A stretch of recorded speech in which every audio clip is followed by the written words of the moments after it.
ভিডিওতে আমরা পঞ্চম শ্রেণীর তৃতীয় পর্যায়ক্রমিক মূল্যায়নের পরিবেশের 22 নম্বর স্কুলের প্রশ্নের উত্তরগুলো আলোচনা করব।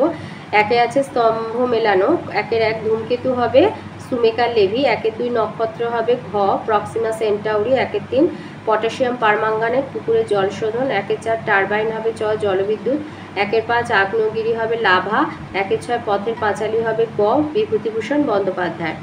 2-এর দাগে আছে মানে সঠিক বাক্যের পাশে রাইট আর ভুল বাক্যের পাশে কাটা দাও। 2-এর 1 বলেছে কলা পেঁপে শক্তকাণ্ডের গাছ ভুল। 2-এর 2 আসানসোল রানীগঞ্জে লোহার খনি দেখা যায় ভুল। 2-এর 3 পশু পাখি গাছপালার সব কিছুর একটি প্রধান উপাদান কার্বন ঠিক। 2-এর 4 কয়লায় ধোঁয়ায় সালফার অক্সাইড গ্যাস থাকে না ভুল।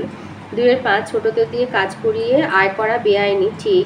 2-এর 6 ঝালং বিদ্যুৎ কেন্দ্রটি গড়ে উঠেছে জলঢাকা নদীতে ঠিক। 3-এর 1 কাগজ প্রথম তৈরি হয় চীন দেশে। 3-এর 2 একটি পরিবেশ বান্ধব যান হলো সাইকেল। 3-এর 3 রিক্সার ব্যবহার শুরু হয় 1914 সালে। 3-এর 4 পশ্চিমবঙ্গে প্রথম ট্রেন চলে 1854 সালে। 3-এর 5 জীবাশ্ম জ্বালানিটি হলো পেট্রোলিয়াম। 3-এর 6 আজ সকাল 9টায় মুখ্য জোয়ার হলে কাল মুখ্য জোয়ার হতে পারে সকাল 9:52। 4-এ আছে শূন্যস্থান পূরণ। 4-এর 1 পশ্চিমবঙ্গের প্রধান খনিজ সম্পদ কয়লা। 4-এর 2 কাঠকয়লা দিয়ে তুবড়ি বানানো হয়। 4-এর 3 আসানসোল শহরটি সমুদ্রপৃষ্ঠ থেকে 100 মিটার উঁচুতে। 4-এর 4 কোমর থেকে হাঁটু পর্যন্ত হাড়টিকে বলে ফিমার। 4-এর 5 জেনারেটর ডিজেলের শক্তিতে চলে। 4-এর 6 তালপাতায় লেখা বইগুলিকে পুঁথি বলে। 5-এর দাগেরগুলো 1 নম্বরের। 5-এর 1 দেশের মানুষকে হাতে কলমে শিক্ষা দেবার কথা বলেছিলেন স্বামী বিবেকানন্দ। 5-এর 2 কয়লার প্রধান উপাদান হচ্ছে কার্বন। 5-এর 3 দুটি প্রচলিত শক্তির উদাহরণ জলবিদ্যুৎ আর তাপবিদ্যুৎ। 5-এর 4 স্বাধীন ভারতের প্রধান শিক্ষামন্ত্রী আবুল কালাম আজাদ। 5-এর 5 সুনামি কি? সুনামি হচ্ছে এক প্রকার সামুদ্রিক জলোচ্ছ্বাস।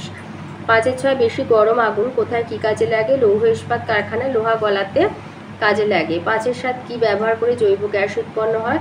উদ্ভিদ ও প্রাণীর বর্জ্য ব্যবহার করে জৈব গ্যাস উৎপন্ন হয়। 6-এর 1 বলেছে মানুষ কিসের লোভে গন্ডার এবং হাতি শিকার করে? এটা তোমাদের বইয়ে 128 পাতায় আছে। মানুষ গন্ডার মারে তার খড়গের জন্য, আর হাতি মারে তার লম্বা দুটো দাঁতের জন্য। গন্ডার মারে খড়গের জন্য আর হাতি মারে তার লম্বা দুটো দাঁতের জন্য। 6-এ 2 দিয়েছে একটা কয়লা খনি কেমন হয় তা বর্ণনা করো। কয়লা খনি কেমন হয় বর্ণনা করো। এটা বলবে যে বড় গভীর কয়লা খনিতে ঢোকার সুড়ঙ্গ দিয়ে কিছুটা প্রবেশ করলে চারিদিকে কালো ছাদ দেয়াল মেঝে, চারিদিকে কালো কয়লা থাকা, ইলেকট্রিকের আলোর জ্যোতি কম, চারিদিকে জল চুঁয়ে পড়ায় হাঁটার পথটাও কাদা কাদা হয়। এই অন্ধকারাচ্ছন্ন সুড়ঙ্গে গাইডরা পথ দেখান। 6-এ 3 দিয়েছে আবহাওয়ার পূর্বাভাস কাকে বলে, আমরা কিভাবে তা পেয়ে থাকি। আবহাওয়ার পূর্বাভাস বলতে কি বোঝো? লিখবে কোনো স্থানের আবহাওয়া সংক্রান্ত বিভিন্ন অবস্থা যেমন ঝড় বৃষ্টি ঠান্ডা গরম হাওয়ার গতিবেগ বায়ুচাপ আর্দ্রতা প্রভৃতি সম্পর্কে আগাম তথ্য সরবরাহকে আবহাওয়ার পূর্বাভাস বলা হয়ে থাকে। আর এগুলো আমরা কিভাবে পেয়ে থাকি? আবহাওয়ার পূর্বাভাস টেলিভিশন খবরের কাগজ রেডিও ইন্টারনেট প্রভৃতি থেকে জানা যায়।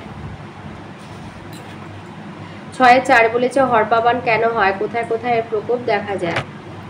হরপাবান কি? লিখবে পার্বত্য অঞ্চলের নদীগুলি নুড়ি পাথর জমে অগভীর হয়ে গেছে, ফলে হঠাৎ প্রচুর বৃষ্টি হলে নদী অত জল বয়ে নিয়ে যেতে পারে না।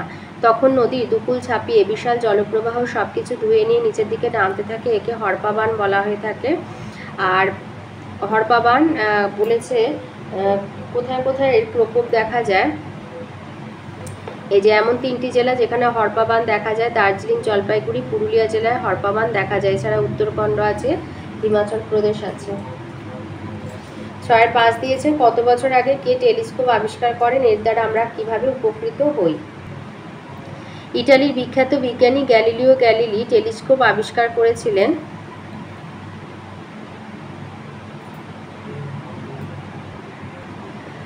লিখবে আজ থেকে 500 বছর আগে আবিষ্কার করেছিলেন। আর টেলিস্কোপ আবিষ্কারের পর থেকে আকাশ দেখার কাজ বেশি উন্নত হয়।